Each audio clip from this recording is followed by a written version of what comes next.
Fala galera intensiva, meu nome é Ivens, sejam bem-vindos a mais um Sunday Paper. Hoje o nosso Sunday Paper de número 128 e o Sunday Paper de hoje está sendo gravado aqui direto de Maceió. Estou aqui para participar do Congresso Brasileiro de Nutrição Integral e Parenteral. Agora, ó, são quase 6 horas da noite, então quando eu publicar esse vídeo aqui é porque eu acabei de gravar aqui, tá bom? Então, estão vendo aí até que o fundo está diferente, né? Então, bom, nosso artigo de hoje é sobre o desmame com PSV versus o desmame com o PAV, né? A ventilação assistida proporcional. Esse artigo aqui foi publicado na Critical Care em 2020, que tem um fator de impacto de 9,097. Vamos aí para o nosso contexto. Então, na UTI é muito comum a gente ter a situação de insuficiência respiratória aguda e necessidade de intubação, né? Uma das maiores causas de internação na UTI é a insuficiência respiratória aguda e a necessidade de ventilação mecânica. E a partir do início desse processo, o nosso grande objetivo é fazer a liberação da ventilação mecânica, né? Fazer com que o paciente seja então estubado, liberado da ventilação mecânica. Dentro desse processo, um ponto muito importante é o teste de respiração espontânea, que é um método pelo qual a gente vai entender se o paciente precisa ou não ainda do suporte ventilatório. E esse teste de respiração espontânea, ele é feito geralmente usando-se o tubo T, né, quando a gente desconecta o paciente da ventilação mecânica e fornece apenas uma fonte de oxigênio para ele, ou em modo PSV, com o que a gente chama de parâmetros mínimos, né, pressão de suporte de 7, PIP de 5, pressão de suporte de 5, PIP de 5, enfim, tem vários métodos aí da gente usar o PSV.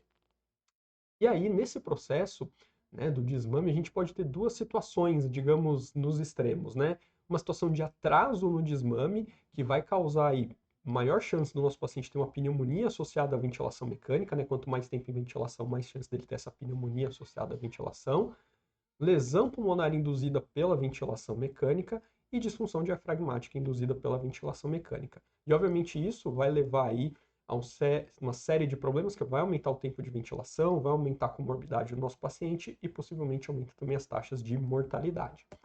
E outra situação é a extubação prematura, né? Então, na primeira situação, atrasava o desmame, demorava para extubar o paciente, e nessa outra situação, a gente extuba o paciente muito precocemente. E aí, esse paciente corre o risco de reintubação, de aspiração ou de fadiga muscular, e também vai aumentar aí esse processo de morbimortalidade do nosso doente. E o PAV, né? Onde entra a ventilação assistida proporcional nisso? Então, o modo PAV, ele tem uma menor chance de disfunção dos músculos respiratórios, porque o suporte proporcionado para o paciente, ele varia conforme o esforço do paciente, e ele também está relacionado com menos assincronia.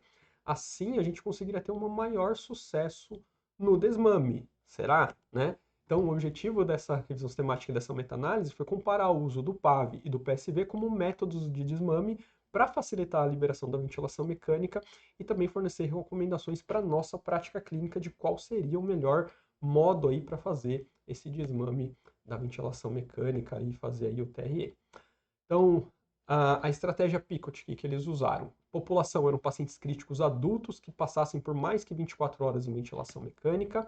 Grupo intervenção foi o grupo que usou o modo PAV. O grupo controle foram os pacientes que usaram o modo PSV.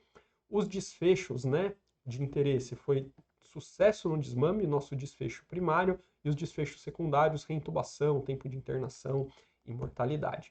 E os time points, né, foram avaliados geralmente na UTI ou durante a internação hospitalar, né, como a mortalidade hospitalar.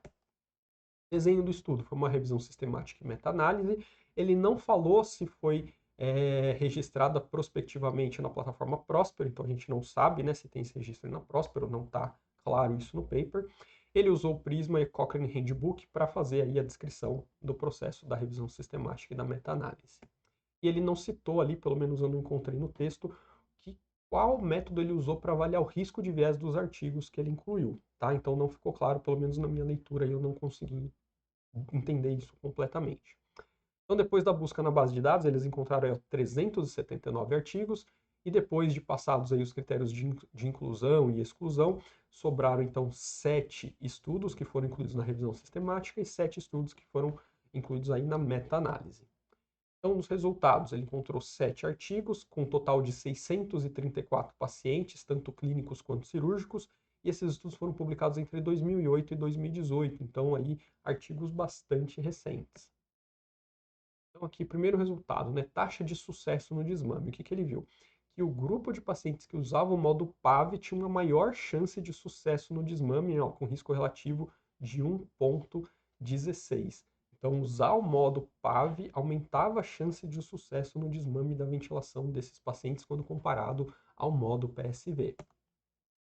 Olhando para os desfechos secundários, usar o modo PAV Plus também teve uma vantagem na reintubação, diminuiu pela metade a necessidade de intubação, um risco relativo de 0,49, diminuiu o tempo de internação na UTI, menos 1,58 dias, então pacientes que usavam o modo PAV ficavam internados um dia e meio a menos comparado àqueles pacientes que usavam o modo PSV, e a duração da ventilação mecânica foi 40 horas a menos para o grupo que usou o PAV comparado ao PSV. Então a gente vê lá que, né, aumentou a taxa de sucesso no desmame, diminuiu as taxas de reintubação, diminuiu o tempo de internação na UTI e diminuiu a duração da ventilação mecânica ao usar o modo PAV. Então, conclusão. As evidências atuais sugerem que o uso do PAV como método de desmame melhora a taxa de sucesso no desmame comparado ao PSV, e a avaliação da reintubação, taxa de mortalidade, tempo de internação na UTI, tempo de ventilação mecânica e tempo de desmame geralmente favorece o uso do PAV. Então, nessa revisão sistemática aqui, meta-análise, os pacientes que usaram PAV tiveram aí um benefício maior do que aqueles que utilizaram PSV, né?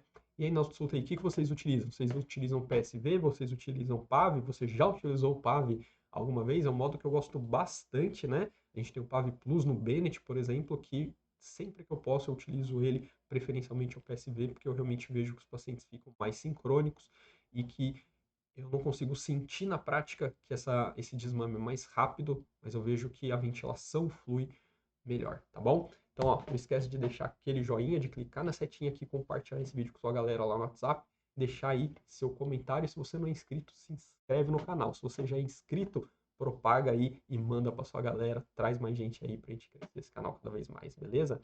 Vejo vocês aí no próximo vídeo. Até lá.